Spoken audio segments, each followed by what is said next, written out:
The distress beacon had been sending its signal for 17 days. The small research ship called Gentle Dawn floated in the cold darkness of space, broken and dying. Its lights flickered weakly. Its engines were dead. The air inside grew thinner with each passing hour. Ambassador Telos pressed his thin body against the cold metal wall of the emergency room. He was a Valorian, a species known throughout the galaxy for their peaceful nature and fragile bodies.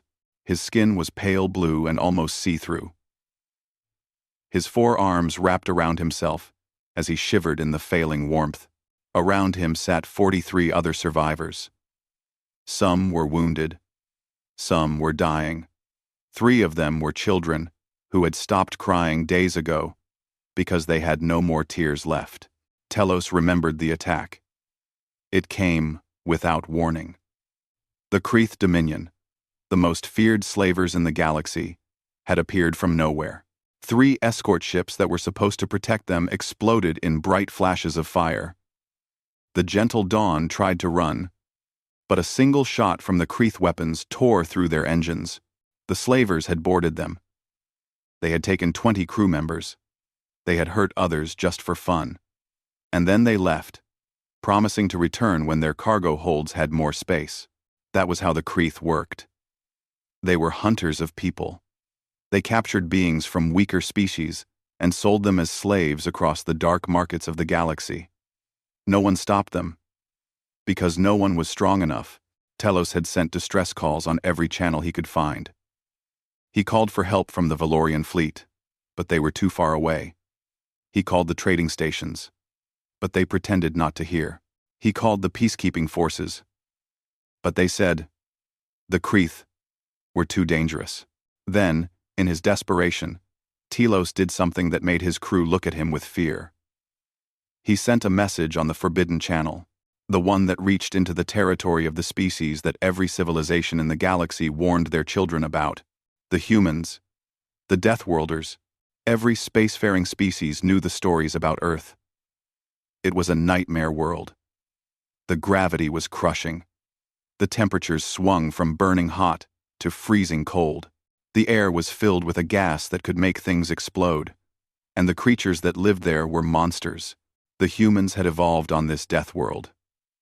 They were persistence hunters, which meant they chased their prey until it collapsed from exhaustion. They healed from wounds that would kill any normal being. They could survive in conditions that would destroy other species. They ate poison for pleasure and called it spice. They kept predators as pets and called them friends. The galactic community stayed away from human space. Better to avoid the Deathworlders than risk their attention. But Telos was out of choices. Death by human hands was better than the slave pits of the Kreeth. So he sent the message and waited. For 3 days, nothing happened. The air grew thinner. 2 more crew members died. The children stopped moving and just stared at nothing. Then the sensors made a sound. Telos rushed to the broken control panel, his heart's beating fast. Something was coming. Something big. The ship that appeared from faster-than-light travel was unlike anything Telos had ever seen. It was huge, at least 10 times the size of the Gentle Dawn. Its hull was painted in dark gray and black, with sharp angles that made it look like a weapon itself. Guns covered every surface. It looked like it was built for one purpose only: war. Along the side of the ship, strange symbols were written in the human language. The translation computer worked for a moment, and then displayed the meaning: United Earth Ship Relentless. Telos felt his blood go cold. The stories were true. The Deathworlders were real, and one of their warships was now looking right at them. A light on the communication panel blinked. Someone was trying to talk to them. Telos pressed the button with shaking fingers. A voice came through the speakers. It was deeper than Telos expected, steady and calm, but with a weight behind it that made the ambassador feel very small. "This is Captain Daniel Torres of the UES Relentless. We picked up your distress signal. Tell me who you are and what happened to your ship." Telos had to try twice before he could make his voice work.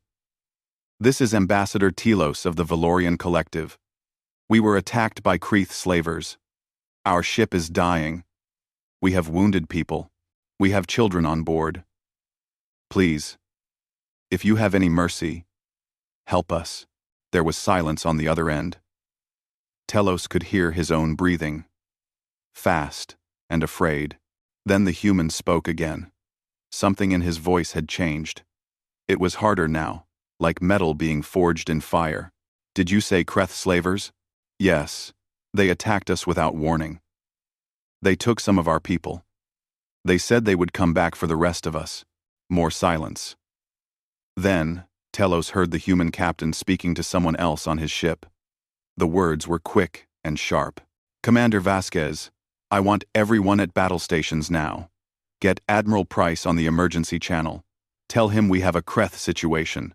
And wake up the Marines. All of them."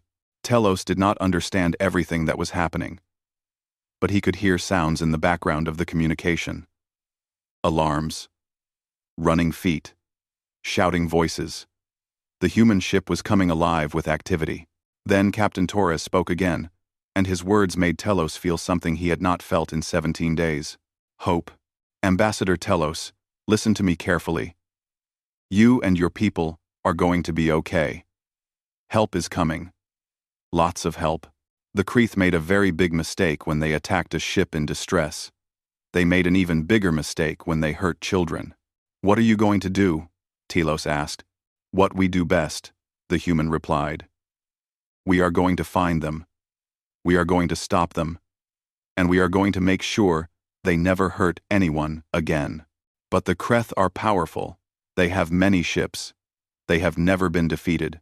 The human captain laughed. It was not a happy sound. It was the sound of something dangerous that had just found a target. 6 hours passed after the first human ship arrived. In that time, Ambassador Telos saw things that would stay in his memory forever. The UES Relentless was not alone for long.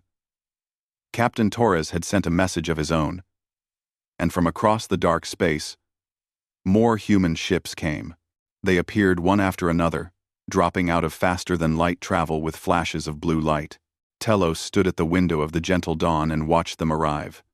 His navigation officer, a young female named Kira, stood beside him. She was crying, but not from fear anymore. "I have never seen anything like this," she whispered. Neither had Telos. The ships came with names that spoke of violence and purpose. The UES Harbinger. The UES Cold Vengeance. The UES Nightmare's End. The UES Iron Will. The UES Furious Storm. 12 warships in total gathered around the broken Valorian vessel. Each one was massive, covered in weapons, built for destruction. They moved together with perfect timing, like dancers in some terrible dance of war. "Their coordination," Kira said. "It should not be possible." But they did. The humans had practiced this many times before. They knew how to fight as one. A smaller ship detached from the Relentless and flew toward the gentle dawn. Telos felt fear rise in his chest again. He was about to meet a Deathworlder in person. The airlock opened, and the humans stepped through. Telos had seen pictures of humans before, but pictures could not capture the reality. They were tall, much taller than Valorians. Their bodies were thick with muscle, dense in a way that spoke of a high-gravity world. They moved with a smooth grace that seemed wrong for creatures their size. Their eyes were the strangest thing. They moved constantly, scanning everything around them, watching, hunting. Even when they smiled, those eyes never stopped looking for danger. The leader of the group was Captain Torres himself. He was a middle-aged human, with dark hair showing traces of gray. His uniform was crisp and clean, with symbols on his shoulders that marked his rank. Behind him came other humans, soldiers in heavy armor, medical workers carrying equipment, engineers with tools, and one woman who walked straight toward the wounded Valorians without hesitation. Her name tag said Sergeant Megan Ortiz. She was shorter than the other humans, but moved with the same careful power.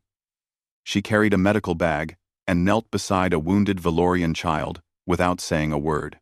Telos watched in amazement as her large hands that could crush bone, moved with incredible gentleness. She cleaned the child's wounds. She applied medicine. She spoke in soft tones that seemed impossible coming from a Deathworlder.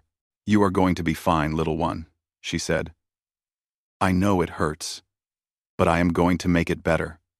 Can you be brave for me?" 2. The child, who had not spoken in days, looked up at the human with wide eyes. Then she nodded. Ortiz smiled, and for a moment, she did not look like a monster at all. She looked like someone who cared. Telos turned to Captain Torres, who was examining the other wounded survivors. "I do not understand," the ambassador said. "The stories say your species is violent, dangerous. Yet your medic treats our children as if they were her own." Torres looked at him with those strange human eyes. "Ambassador, we are violent. We are very dangerous. But not to people who need our help. Then to whom? To those who hurt the innocent." Torres moved to a wounded Valorian male who had burns across his body. The captain's jaw tightened as he looked at the wounds. "These burns, they were not from the attack on your ship." Telos lowered his head. "No. The Kreth did that, after they boarded us. They use pain tools on their captives. It marks us as their property." Something changed in the human's face. It was subtle, just a small shift in his expression. But Telos suddenly felt afraid. Not of what Torres might do to him, but of what Torres might do to the Kreth. "They tortured them," Torres said quietly. "They tortured civilians. They tortured children. It is the Kreth way. They believe the weak exist only to serve the strong." Torres was silent for a long moment. When he spoke again, his voice was cold. "On Earth, we had people who believed that same thing. Long ago, some humans thought they had the right to own other humans, to buy and sell them like property, to hurt them for pleasure. What happened to those people? We fought a war. Millions died. And when it was over, we made a promise. Never again. We would never allow slavery to exist wherever we could stop it." Torres looked around at the wounded Valorians, at the frightened children, at the dead being prepared for burial. "Your people sent a distress call, Ambassador. You asked for help. We heard you. And now the Kreth are going to learn why the galaxy calls us Deathworlders." More humans came aboard over the next few hours. They brought food, water, medicine, and spare parts to repair the failing life support. They carried the wounded to better medical facilities on the Relentless. They sat with the frightened and told them they were safe now. Telos found himself talking with Commander Lisa Vasquez, the second in command of the Relentless. She was a tall woman, with dark hair pulled back tight. Her face was serious, but her voice was kind. "You must think we are strange," she said. "I think you are confusing," Telos admitted. "You build ships of war. You carry weapons that could destroy cities. But you also carry medicine for children. How can both things be true? Arwa. Things have you provided. Arwa. Arwa. Arwa." Vasquez thought about the question. "On Earth, we have an animal called a bear. It is big, strong, covered in fur, with claws that can tear through metal. Most creatures run away from bears because bears can kill almost anything. That sounds terrifying. It is. But here is the thing about mother bears. They are the most dangerous when they are protecting their cubs. They do not attack because they enjoy hurting things. They attack because something threatened what they love." She looked out the window at the gathered human fleet. "We are like that. Humanity is like a mother bear.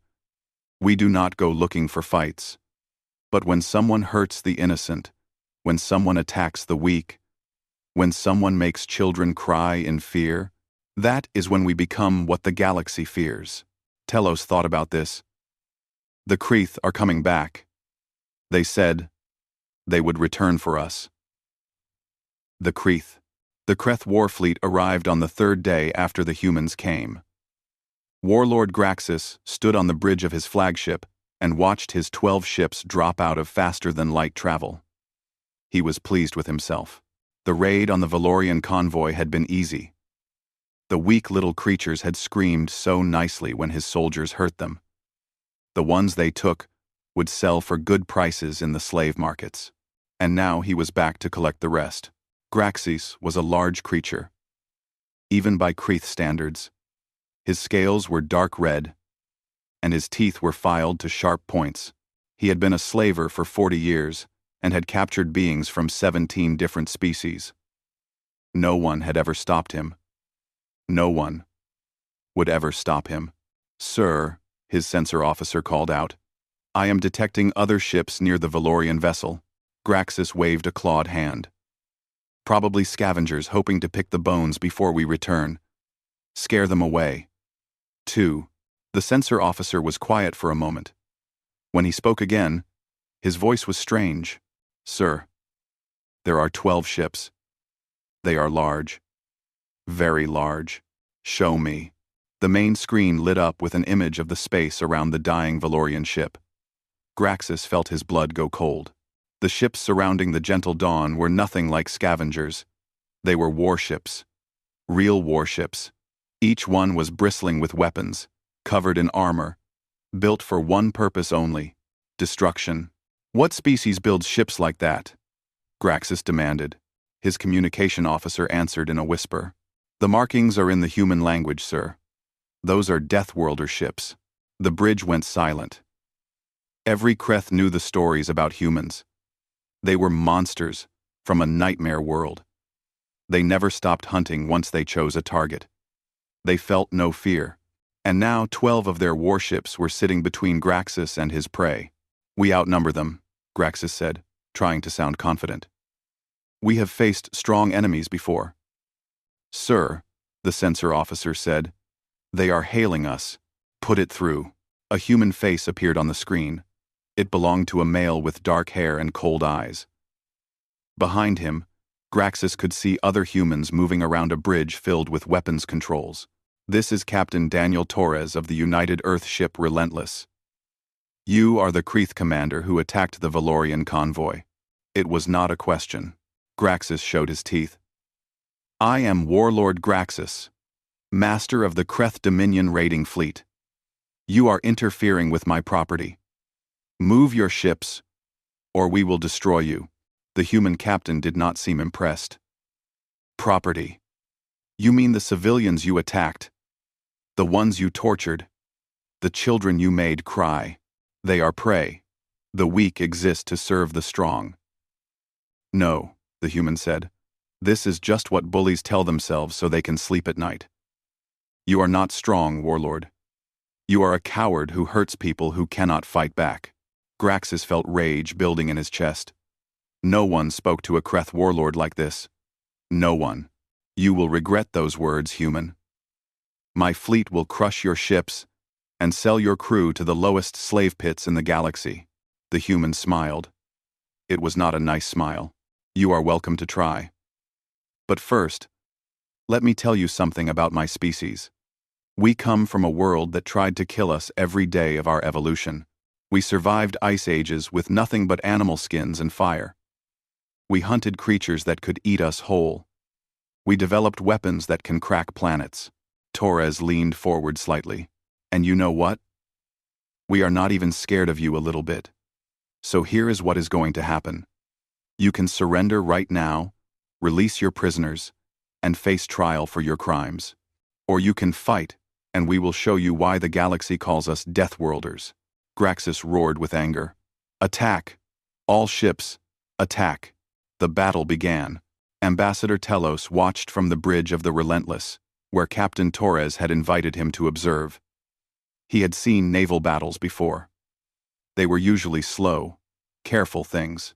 Ships would circle each other, test defenses, retreat when damaged. The humans did not fight like that. They charged. The UES Furious Storm led the attack. Its commander, Captain Nicole Grant, drove her ship straight into the center of the Creeth formation. Her weapons fired constantly, each shot hitting its target with perfect accuracy. The first Creeth ship exploded in a ball of fire, then the second, then the third. Telos watched in shocked silence as the human fleet tore through the slavers like predators through a herd of weak animals. The Kreth tried to fight back, but their weapons seemed to do nothing against the human shields. They tried to run, but the human ships were faster. Harbinger, block their escape route, Torres ordered calmly. Cold vengeance. I want boarding parties ready. We are taking prisoners for questioning. Telos turned to him. Prisoners? I thought you intended to destroy them. Torres did not look away from the battle.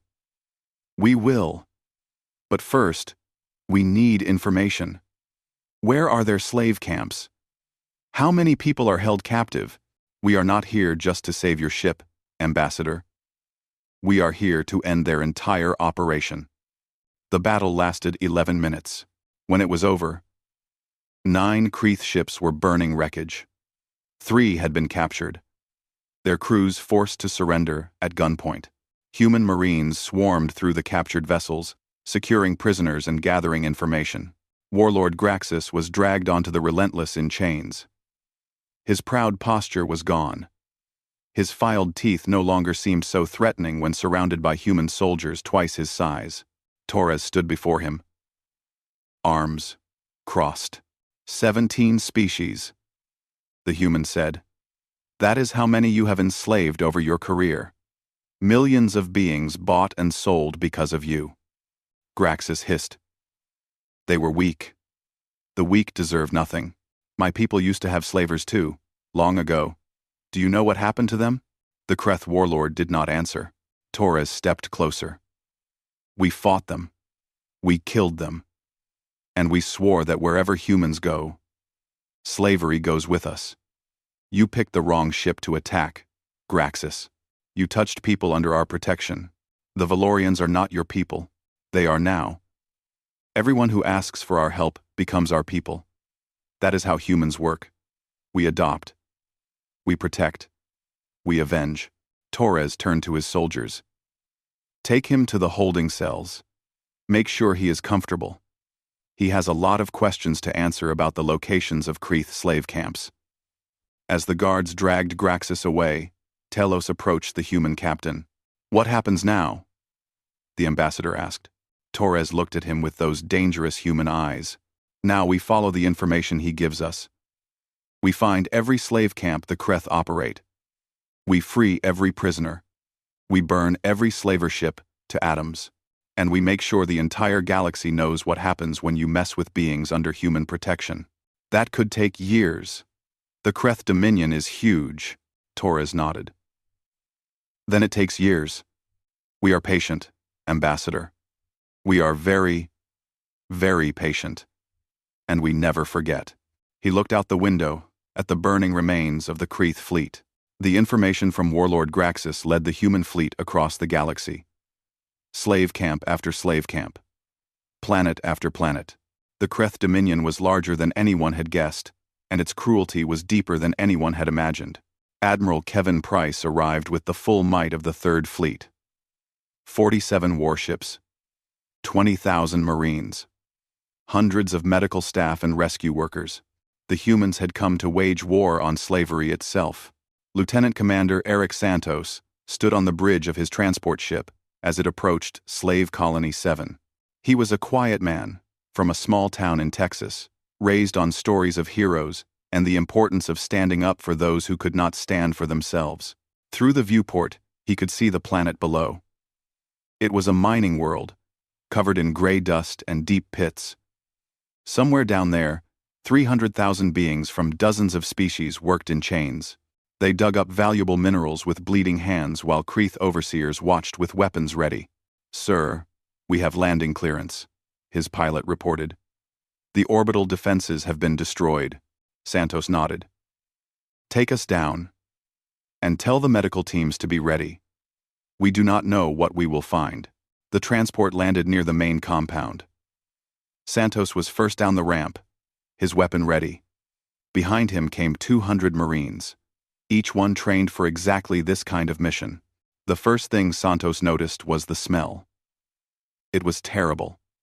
Death and suffering had soaked into the very ground. The second thing he noticed was the silence. 300,000 beings, and no one made a sound. They had learned that noise brought pain.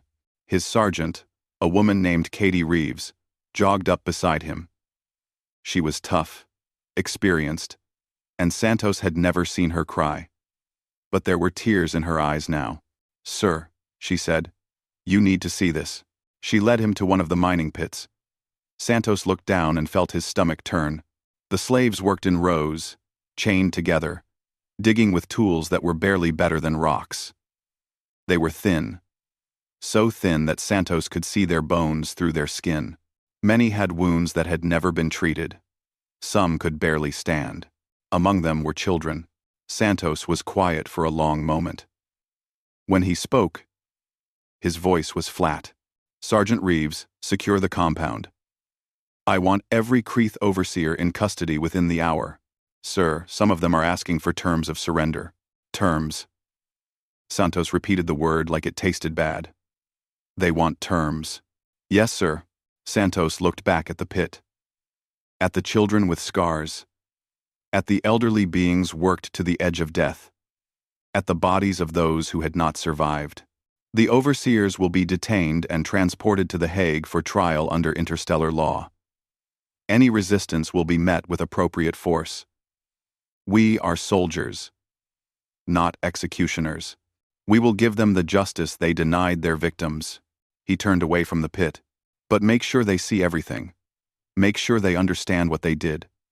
Let them live with that knowledge for the rest of their miserable lives." The liberation took 3 days. Human Marines moved through the colony, breaking chains and carrying the weak.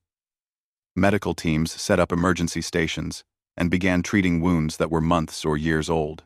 Engineers worked to repair water systems and bring fresh air to underground tunnels where beings had lived in darkness.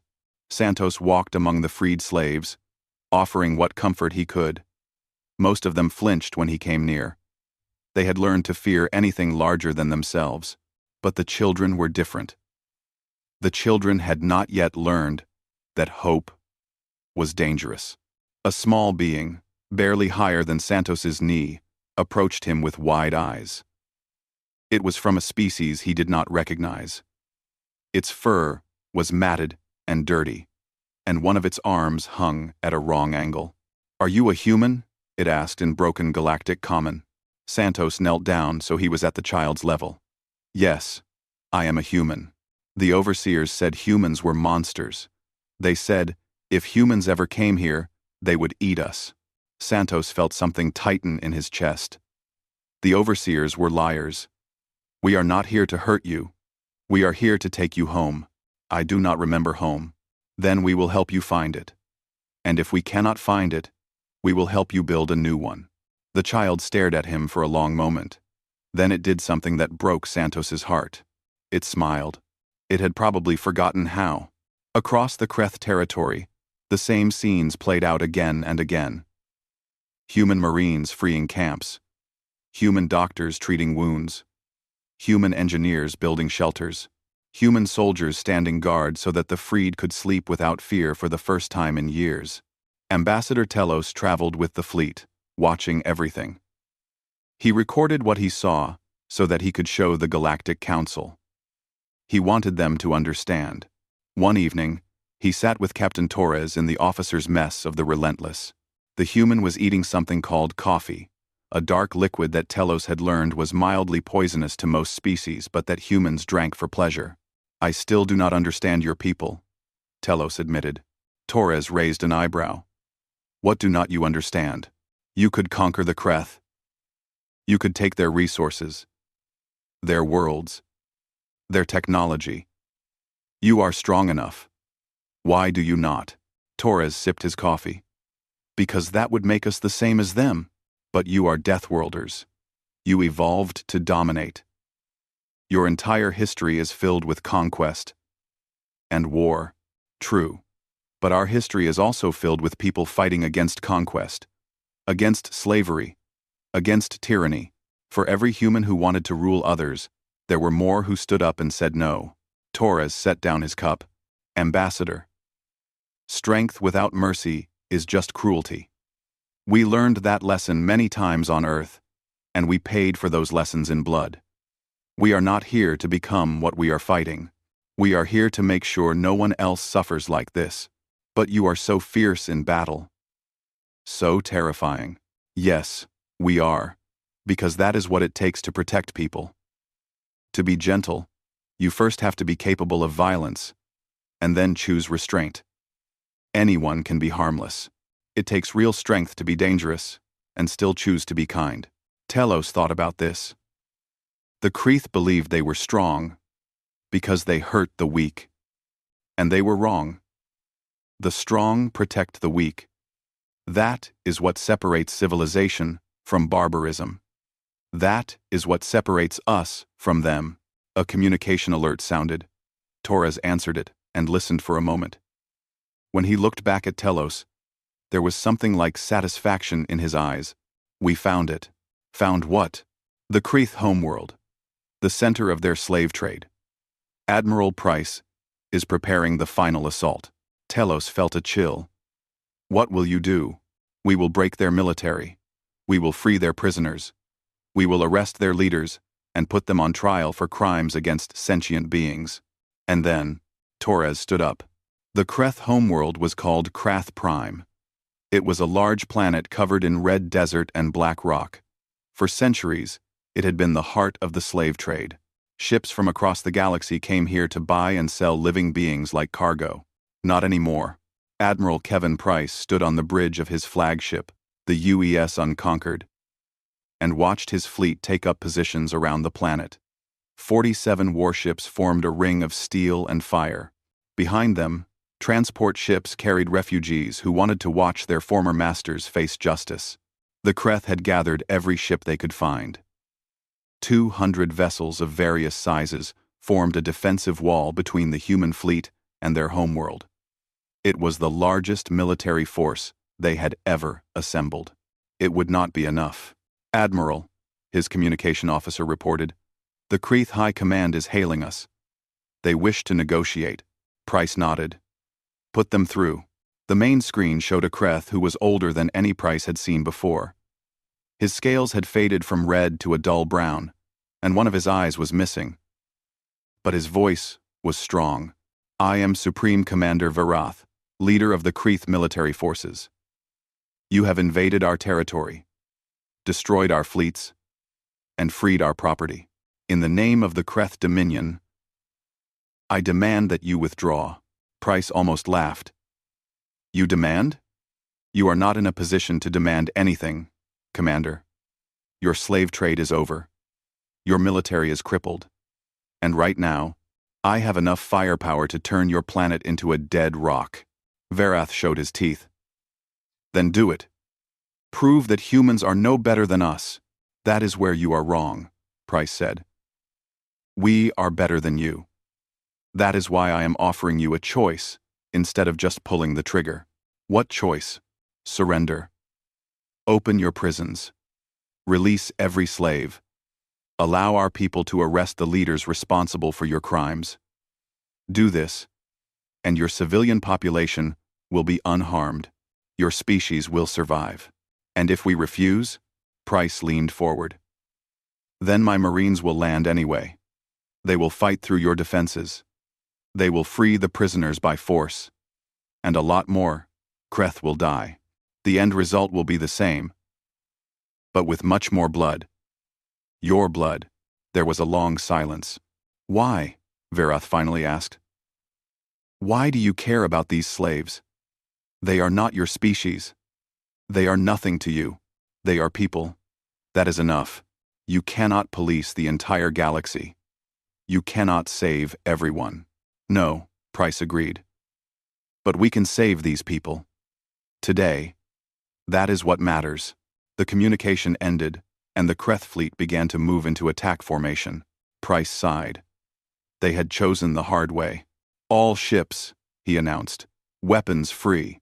Target military vessels only. No attacks on civilian centers. We are better than them, and we will prove it. The battle for Krath Prime lasted 6 hours. Human warships cut through the Creeth defenses with surgical precision. Each shot was targeted at military systems. Weapons. Engines. communications. They crippled ships instead of destroying them whenever possible. They gave surrender opportunities even to enemies who had never offered mercy themselves. Captain Torres led a squadron against the orbital defense platforms. His ship, the Relentless, took heavy damage but kept fighting. When one of his engines exploded, he simply transferred power to the others and pressed forward. "Sir, we are losing hull integrity on decks 7 through 9, his damage control officer reported. "Seal those decks and keep firing," Torres ordered. "We stop when the job is done, not before." Commander Vasquez coordinated the Marine landing forces. 20,000 soldiers descended on the planet in drop pods, punching through the atmosphere like burning stars. They landed near the slave holding facilities and immediately began operations. Lieutenant Commander Santos led the assault on the Central Processing Center, the largest slave market on Krath Prime. It was a massive building where newly captured beings were sorted, branded, and prepared for sale. His Marines breached the walls and poured inside. The Kreth guards fought back, but they had never faced anything like human soldiers. The Marines moved through the building like a force of nature, unstoppable and relentless. Santos found the main holding area, 10,000 beings crammed into cages meant for a tenth that number. The smell of fear and despair was overwhelming. "Get these cages open," he ordered. Now, his soldiers worked quickly, cutting locks and breaking chains. The freed slaves stumbled out, blinking in the light, unable to believe what was happening. An elderly being approached Santos. It walked slowly, its body broken by years of hard labor. "Who are you?" it asked. "We are humans. We are here to take you home." The elder stared at him. "I have been a slave for 40 years. I was told no one would ever come. No one cared." Santos put a gentle hand on the elder's shoulder. "Someone cares now. You are free. You will never be a slave again." "Ma?" The elder began to cry. It was the first time in 40 years it had dared to hope. Above the planet, the battle was ending. The Kreth fleet was broken. Half their ships were destroyed or disabled. The rest had surrendered or fled. Supreme Commander Vareth was captured trying to escape in a small shuttle. He was brought before Admiral Price in chains. "You have destroyed us," Vareth said. "Our empire is gone." "Your empire was built on the suffering of millions," Price replied. "It deserved to fall." 1. What happens now? Now you face justice. You and every Kreth leader who participated in the slave trade will be tried for your crimes. The evidence against you is overwhelming. You will spend the rest of your lives paying for what you have done. And our people? The common Kreth who just followed orders? Price considered this. They will have a choice. They can help rebuild, help heal the wounds they caused, and become part of the galactic community. Or they can continue the old ways and face the consequences. You are not going to exterminate us? No. We are not like you. We do not destroy entire species because some of them did terrible things. We punish the guilty and give the rest a chance to be better. Vareth looked confused. Why? We would have destroyed you if we could. I know, but we are not you. That is the point. The last Kreth resistance collapsed 3 days later. The slave markets were emptied. The prisons were opened. Millions of beings who had known nothing but chains took their first steps as free people. Ambassador Telos walked through the ruins of the Central Processing Center with Captain Torres. The building was being torn down, brick by brick. In its place, the humans were building a memorial. What will it say? Telos asked. Torres looked at the construction. It will say that this is where the slave trade ended. That this is where the galaxy said enough. And that humanity stood here, not as conquerors, but as liberators. Will anyone remember? We will make sure they do. Memory is the best defense against making the same mistakes again.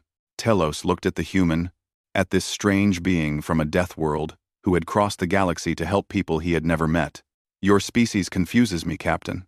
1 year had passed since the fall of the Kreth Dominion. The galaxy was still adjusting to a universe without slavers lurking in the dark spaces between stars. Millions of freed beings had been returned to their homeworlds. Those who had no homes left had been given new ones. And humanity had become the most talked-about species in known space. Ambassador Telos stood before the Galactic Council, a gathering of representatives from 147 spacefaring civilizations. The chamber was vast, filled with beings of every shape and size. Some floated in water tanks, some perched on branches, some needed special atmosphere pods just to breathe. All of them were watching the small Valorian with intense curiosity. Behind Telos stood a human delegation. Admiral Kevin Price wore his dress uniform, covered in medals earned during a lifetime of service. Captain Daniel Torres had been promoted to Commodore for his actions during the war. Commander Lisa Vasquez stood beside them, along with Lieutenant Commander Eric Santos and Sergeant Katie Reeves. They looked uncomfortable in the formal setting. Humans were not built for politics. Honored representatives, Telos began. I come before you today to speak of the humans, the Deathworlders, the species we have feared and avoided for generations. Murmurs rippled through the chamber. Many species had increased their defensive spending since the Kreeth War.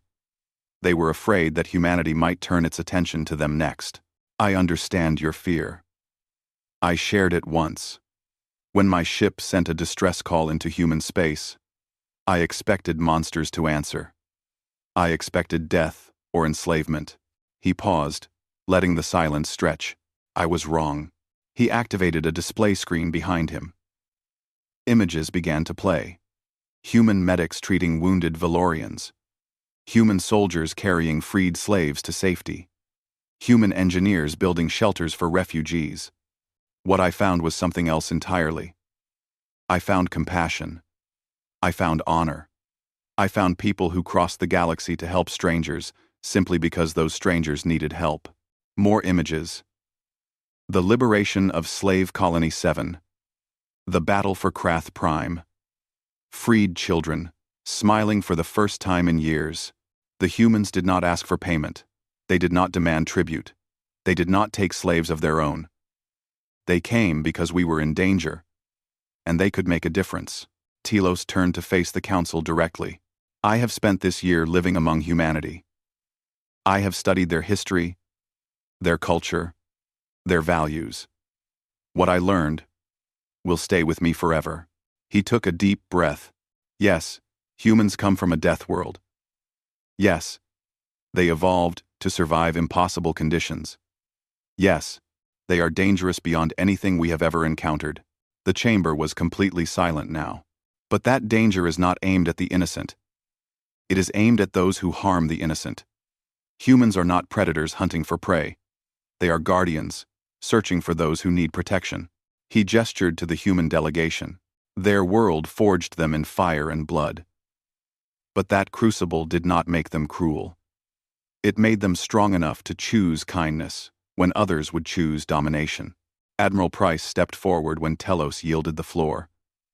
The human moved slowly, aware that every being in the room was watching him with a mixture of fear and fascination. I know what you think of us, he said. His voice was calm, steady, the voice of someone who had nothing to prove. We are aware of the stories, the warnings. Some of them are true. He looked around the chamber, meeting the eyes of representative after representative. We are dangerous.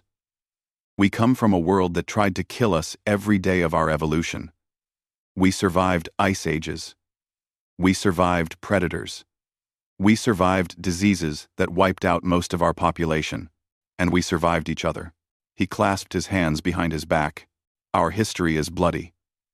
We have fought wars over land, over resources, over ideas. We have committed terrible acts. We have failed to live up to our own ideals more times than I can count.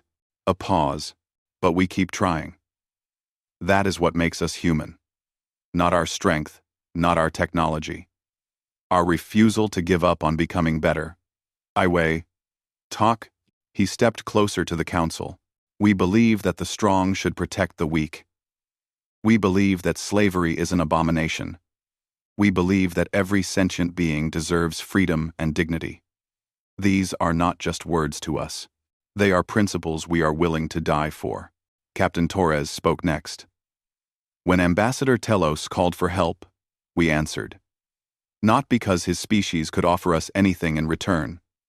Not because we expected a reward. We answered because people were in trouble, and we could help. Commander Vasquez added, "We have seen what the galaxy can be. Dozens of species working together, sharing knowledge, building something greater than any single world could achieve alone. That is what we want to be part of." Lieutenant Commander Santos stepped forward. He was not used to public speaking, but he had something to say. On Earth, we have a tradition. When someone asks for help, you help them. It does not matter if they are strangers. It does not matter if it is hard. You help, because it is the right thing to do. Sergeant Reeves was last. I saw children in those slave camps who had never known freedom. I saw elders who had given up hope. Freeing them was the best thing I have ever done, and I would do it again, for any species, anywhere in the galaxy. Admiral Price took back the floor. So here is our offer. The Galactic Council has debated whether to admit humanity for decades. You were afraid of what we might do. We understand that fear. The Renavine. The Renavine. The Renavine. He spread his hands. But now, you have seen what we actually do. When there is danger, we face it. When there is suffering, we try to end it. When people are in chains, we break those chains. He looked at the representatives one more time. Let us be your partners. Let us stand beside you, not as rulers, but as friends. Let us be the shield that protects the innocent, and the sword that punishes the guilty. Give peace a chance, and we will prove that the Deathworlders can be trusted. The silence that followed seemed to last forever. Then the representative from the Valorian collective stood up. It was Telos himself. I move that the human species be admitted to the Galactic Council as full members, with all rights and responsibilities that entails. Another representative stood. Then another. One by one, they rose to their feet. The vote was unanimous. The chamber erupted in sound. Beings who had feared humans for centuries were now welcoming them. Tentacles were extended. Hands were shaken. Sounds of greeting filled the air. Admiral Price found himself surrounded by aliens who wanted to thank him for ending the slave trade. Captain Torres was answering questions about Earth from a dozen curious representatives. Commander Vasquez was explaining human military traditions to a group of fascinated security advisors. Telos made his way through the crowd to where Santos and Reeves were standing slightly apart from the celebration. You look uncomfortable, Telos observed. Santos shrugged. Politicians are not really our thing. We prefer doing to talking. You did plenty of doing. The galaxy will not forget.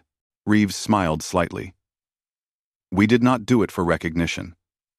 We did it because it was right. I know. That is what makes you remarkable.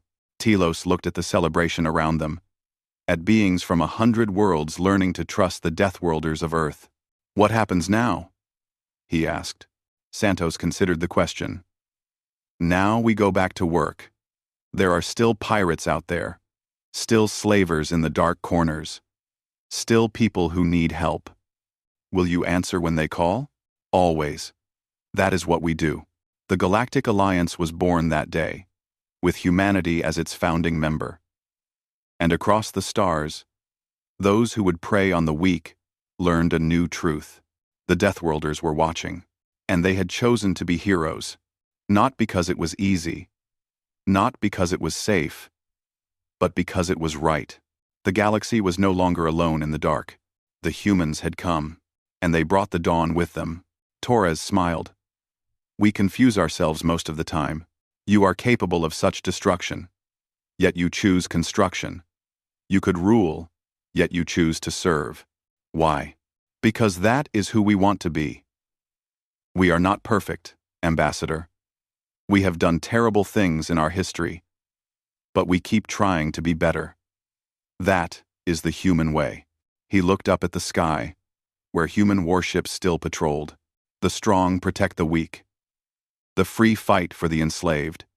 And monsters can choose to be heroes. That is what we believe. That is what we will always believe. Telos nodded slowly. He was beginning to understand. The Deathworlders were not the galaxy's nightmare. They were its hope. And then we will help them rebuild. Not as slavers, but as something better. We do not destroy species, Ambassador. We give them a chance to be different, even after everything they did, especially after everything they did. Revenge feels good, but it does not fix anything. Justice, rehabilitation, making sure it never happens again, that is harder. That is what humans do. He headed for the door but stopped and looked back. We are monsters, Ambassador. The galaxy is right about that. But we get to choose what kind of monsters we are. And we choose to be the kind that protects instead of destroys. Then he was gone, and Telos was left alone with his thoughts and his growing respect for the Deathworlders of Earth. The warlord thought we would be scared of him. He thought we would run away like everyone else. He was wrong. You do not scare humans by threatening them. You just make them angry. Ender. Ender. Ender. Ender. And what happens when humans get angry? Torres smiled that cold smile again. Ask the Kreth. Oh wait. Most of them are dead now. Telos looked at the destruction floating in space. He thought about the stories his people told about humans. The warnings. The fear. Now he understood. Humans were not the monsters the galaxy should fear. They were the monsters the galaxy needed. Vasquez smiled. It was not a nice smile. Good. Let them come. We have a message to deliver. What message? That the galaxy has a new rule. Hurt the innocent, and the Deathworlders will find you. And when we find you, you will wish you had never been born. She put a hand on his shoulder. It was warm and heavy. Rest now, Ambassador. You and your people are safe. When the Kreth arrive, they will not find scared civilians waiting for capture. They will find us. And 1-body 7. And the Brand? Telos looked at the human fleet surrounding his broken ship. 12 warships. Thousands of warriors. All of them angry on behalf of people they had never met before. Perhaps, he thought, the stories about humans were wrong. Perhaps they were not monsters at all. Or perhaps they were exactly the kind of monsters the galaxy needed. Ambassador, let me tell you something about humans. We come from a world that tried to kill us every single day. We survived ice ages. We survived predators with teeth as long as your arm. We survived plagues and disasters and each other. The Kreth think they are scary? They have no idea what scary is. There was a pause, and when Torres spoke again, Hold on, Ambassador, the cavalry is coming, and we are very, very angry. The communication ended, and Telos sank to the floor. Around him, the other survivors were staring at the speaker with wide eyes. What did he say? One of them asked. Telos looked at them, and for the first time in weeks, he smiled. He said the humans are coming, and the Kreth are going to regret ever being born.